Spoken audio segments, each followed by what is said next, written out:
Welcome to Knowledge on the Go, a podcast brought to you by the Performance Improvement Programs team at Vizient. We all know that it's incredibly hard for community hospitals to effectively merge with bigger health systems. Ed Moore, president of UMass Memorial Harrington Hospital, and Dr. Eric Alper, chief quality and clinical informatics officer of UMass Memorial Health, join us today to share their successful merger story. I'm Thomas Sauls, performance improvement fellow at Vizient, and your host for today. Eric and Ed, welcome to the podcast, and thank you for joining us. Thank you. Thanks so much for having us. Ed, could you set up the details from your perspective of Harrington Hospital UMass acquisition? What were some of the driving forces behind Harrington joining UMass? Sure. Harrington was founded in 1931, and Harrington had a long history of being independent.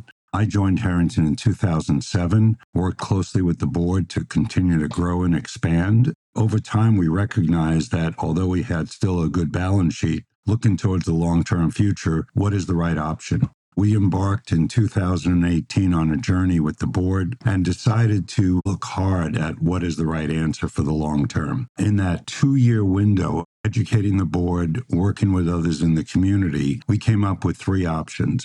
Continue to stay independent, be acquired, not just a loose merger, and should we look at both for-profits and non-profits? In the course of that, the first person I spoke to was Dr. Dixon, the systems CEO at UMass Memorial Health. I'd be the first to say how much time the board leadership invested in the strategy discussion and the actual interviews and the data analysis to determine who would be the best owner. We like to call it a merger, but it truly was an acquisition, changing the governance structure completely. And it was a difficult decision for the board, but they knew they had to consider it seriously. Who would have anticipated COVID at the time when we first began this journey? And during COVID, we got to a definitive agreement, signed that agreement, and went live on July 1 of 2021. What drove the board to the ultimate decision to be part of UMass Memorial Health was the huge fiduciary responsibility to make sure healthcare would be there for the communities we serve who are in great need for the very long term. UMass had the shared vision we had. We're a dish hospital with 340B. We serve an underserved population. That partnership was critical to guarantee. When I was evaluating this with the board, we said, we'll be okay in the next few years. Roll it forward about 10 years out, and all bets were off. In retrospect, we saw how many other hospitals no longer exist. We certainly didn't want to be one of those. It was a very thoughtful, transparent discussion with the board, our caregivers, and with the community. What drove us was to improve our financial situation, quality indicators, and align with a parent who's going to share the same vision and values for us. From the UMass Memorial Health perspective, at the time we were a 3-hospital system based in central Massachusetts, about 16,000 employees, $4 billion in revenue. We had a similar orientation as Harrington, being a safety net hospital. One of our mantras for our organization is delivering the best care to the patients of central Massachusetts.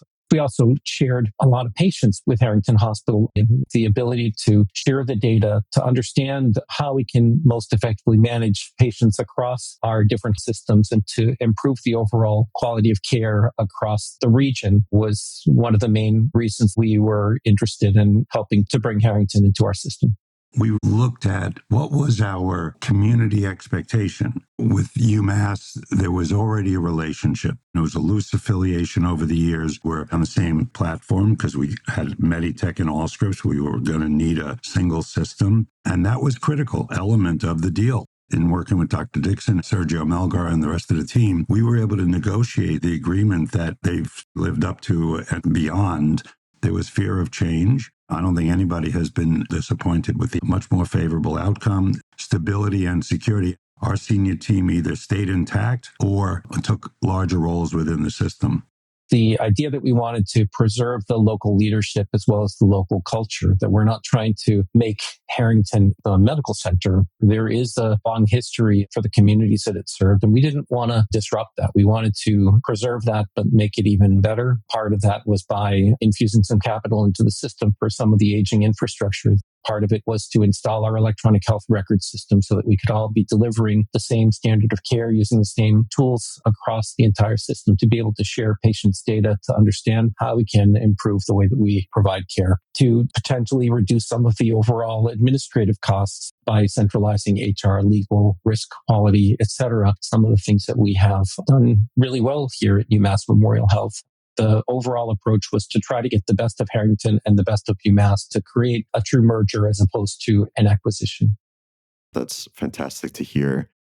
During the process, how much of this were you able to share with your staff, and were there things you had to avoid? Were you able to get some of your messaging across of your goals?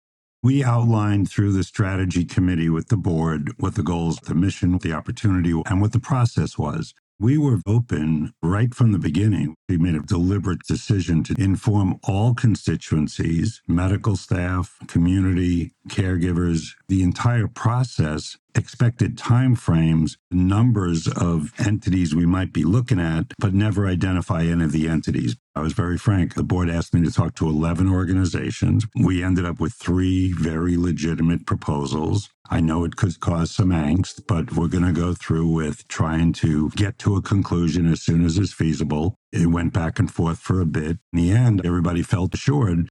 It was monumental. Final vote. They could have voted it down, and it was important that it was fully endorsed. That's great. We'll dive into the specifics of the integration. How did you handle combining resources and data? You talked about implementing the EHR. What did that look like in your day-to-day life, Eric? The first steps after we decided we wanted to move forward, we were having a series of meetings together to get to know the people and to understand how things are structured. We built a playbook around how we were going to decide to merge or not merge each one of the different functions. One of the first things that we did was to work with Vizient to get all of Harrington's data, just the mechanics of getting their data into Vizient so that we'd be able to understand what their quality and other data was looking like in apples to apples fashion, was to make sure that we did have that intelligence about where Harrington was in a number of different spaces. The electronic health record system was another major initiative that we needed to understand all of the data that existed. We put together a large team. We stood up some teams that were looking at all of the different workflows where things were a little bit different than what we did at UMass Memorial. We negotiated a number of those things out, and then we decided on a plan to move forward. Overall, it went extremely well. Harrington appreciated having this outstanding new electronic health record available. We provided a lot of support to get them over some of the bumps. That also helped to establish a new foundation for us to work together. And I was very pleased about that because there was a lot of resources from UMass coming in, folks on my team who were very open and wanting. There was no resistance. The warning was you're going to have probably 3 or 4 months of valley of despair. And I said, our team will get through it. It was challenging, sure, but I think our folks got through it. That's a credit to all parties. That was probably the biggest single milestone in the process. Thank you, Ed, for sharing. There's this concept of how it comes down to people and the characteristics of the leaders. I've been a part of some research at Vizient this year and looked at how the characteristics of leadership influences how well a hospital performs. Eric, sticking with this integration, how did you identify the first few steps towards that quality improvement and then implementing these steps successfully? Once we did get onto the Vizient platform, we were able to now trend things like the mortality observed to expected ratio, which we follow very closely at UMass Memorial. We were able to get enough data to generate one of the quality and accountability scorecards. It showed some gaps in Harrington's performance that we weren't aware of prior to getting the data into the system. One of the things that stood out was the mortality was higher than we wanted it to be. It was as high as about 1.75 on average, and that was something that we recognized early that we wanted to get into control. Even things like the PSI 90 metric, which is a metric we follow pretty closely at UMass Memorial as an overall patient safety indicator. We were seeing that those numbers were high as well. Having that Vizient data was important. That helped us to understand some of the places that we could add value to Harrington. We have an outstanding clinical documentation improvement team and coding team that work closely with our quality teams in helping to improve our documentation and to make sure that we are coding in a way that ultimately best reflects the care that's being provided.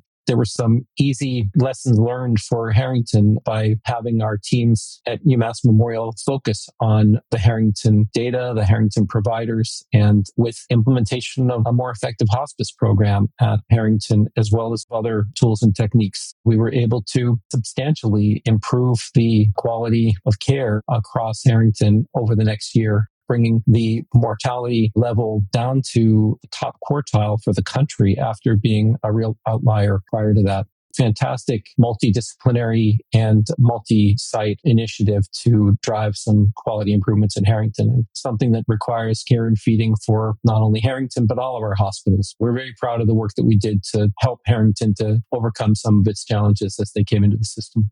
Could you speak a little more to what does that look like implementing these improvements? Are you just sharing system best practices, or are you shifting some staff to Harrington to share these? How does that look? It was a combination. Part of it was just educating the teams at Harrington about some of the best practices and adopting some of the best practices that we had at UMass Memorial and giving them to the team there. We do have weekly meetings of all of our quality leaders, chief nursing officers, chief medical officers, together to make sure that we're all staying aware of what's happening across the hospitals, but sharing some of those lessons learned and best practices. Part of it was the shifting of the attention of our coding and our clinical documentation improvements team. So they were now working closely with Harrington, the people who were doing some of those functions. And you had someone who was doing clinical documentation improvement, one person, and we were able to redirect that role to be part of the larger team and then to ultimately deliver the higher quality of service that you're getting in clinical documentation improvement. Our clinical quality leadership team was also meeting with the Harrington quality leadership team on a regular basis and identifying what the gaps were that we wanted to address, whether we had the right strategies in place. Standing up hospice is always a challenging thing. It requires a lot of time and effort on behalf of the local leadership, the chief medical officers and others to work with the community to make sure that those resources are in place for the community. And we were able to do that successfully at Harrington.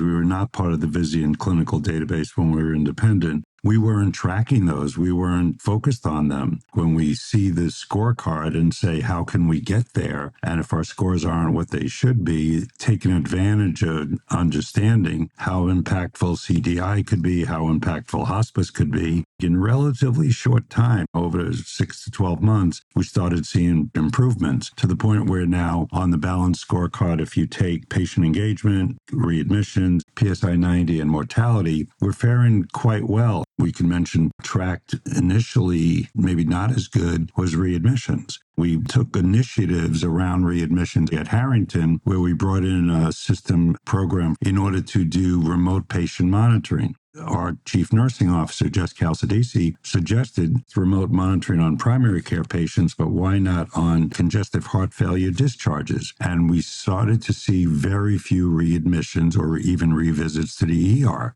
That started to drive our number down to the point where we got into the top 20th percentile or so in some months. And we continue to track that and grow it up to the point where Dr. Alper and others at UMass looked at it and said, does this have applicability at the medical center and at other community hospitals? That leads me into the thought process of what strengths might Harrington have had, or what things, because we were smaller, could we look at, consider, implement, and see if it has applicability for the rest of the system. And remote monitoring, I think, is a good example of that. We have a very large footprint in behavioral health. We've been able to demonstrate some of that to the rest of the system, but also how financially viable it is in the way we operate it. There's a back and forth of lessons learned by each side to improve on both ends. The lead-in is, what do we do for quality, and how can we always stay on top of that and find ways together to improve that?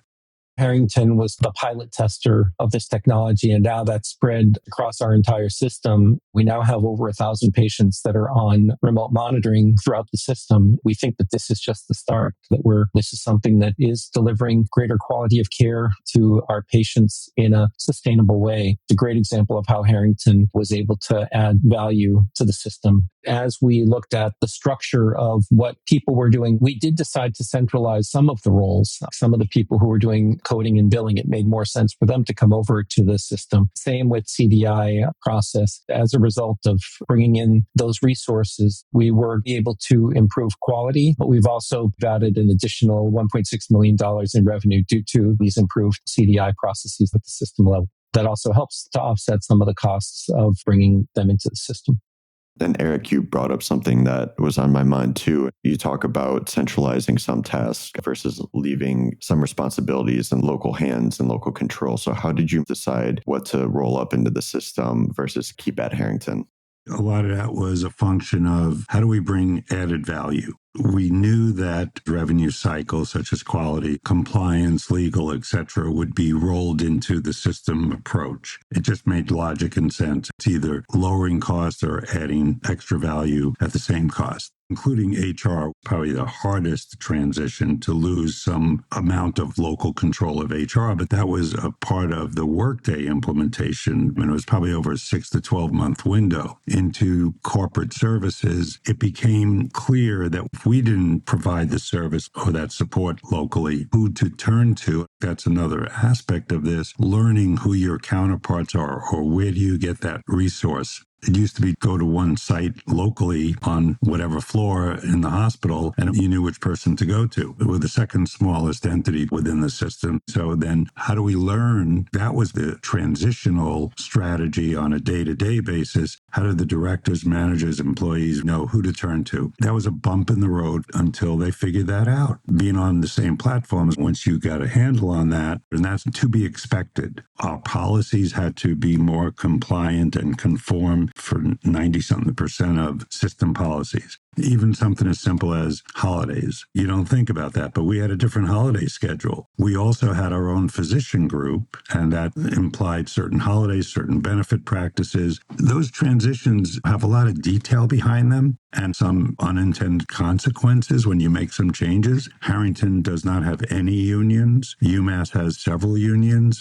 We recognize that potential could happen. What's important is that our caregivers feel supported and feel that it's still a great place to work and have longer term security because Harrington's not going to go away because UMass is not going away. That's what became the new norm of how to work collaboratively with revenue cycles. So we make sure that the services we provide are getting billed properly on both ends. It's collaborating with those entities, including HR, in a timely fashion to get things done. And it's different, but different doesn't mean it's bad. It just means it's changed. The staff have recognized that, and we're a year and a half into fully integrated. At this point, we're 4 years into the acquisition. I reference it like a marriage, and we've passed the first hurdles. I don't think it's ever going to break up because I think we're tied fully together. Some mergers and acquisitions don't go smoothly. This one went as well as anybody could have hoped. It's due to taking the right approach and attitude to be open-minded about listening, but also for Harrington folks to recognize when you give up independence, you get more in return. That's the key, is to understand that proposition. That's what we signed up for, to ultimately get more security for the community, to have these jobs, services provided locally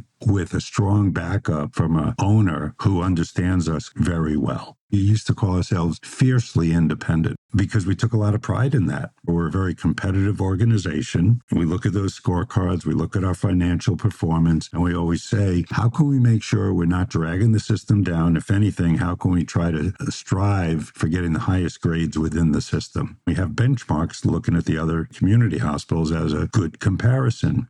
Something we talk about and think about a lot is there's a spectrum between being entirely system-based and entirely entity-focused. Vizient is spending a lot of time and energy thinking about systemness this year. And I'm a system guy. I personally always tend to prefer to have things centralized so you can get those economies of scale where you can and to get the shared alignment, vision, the ability to deliver across the entire system. It always drives me crazy when we offer one thing at one place and you can't offer it to others. As a quality leader, the care is delivered locally. Care is delivered in the clinics. It's delivered in the hospitals. And it's going to be easier for the local person person to be able to improve that quality than I can sitting in my office. The important part is the relationships. It's the ability to be able to hold accountable from the system level, and for the people at the entity level to have the accountability to be able to address, deliver, to work collaboratively and effectively. Well, Eric and Ed, thank you so much for joining me today and sharing your experiences on this journey. This was incredibly insightful for me and other systems listening that will be starting a similar journey. I really appreciate your time today. And thank you all for listening. Please subscribe and give us your likes. Join us for more performance improvement insights with knowledge on the go. And send us your comments at picollaboratives@vizientinc.com. From Vizient's PI programs team, I'm Thomas Sauls.